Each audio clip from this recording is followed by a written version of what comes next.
பக்தி விஷன் நேயர்கள் அனைவருக்கும் இரவு வணக்கம். இன்று ஆனி திருமஞ்சனம், உத்தர கோஷமங்கை ஆடலரசனின் தரிசனம்.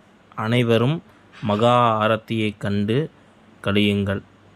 மேலும் இதுபோல நல்ல நல்ல வீடியோக்களை காண பக்தி விஷன் சேனலை சப்ஸ்கிரைப் செய்து கொள்ளுங்கள்.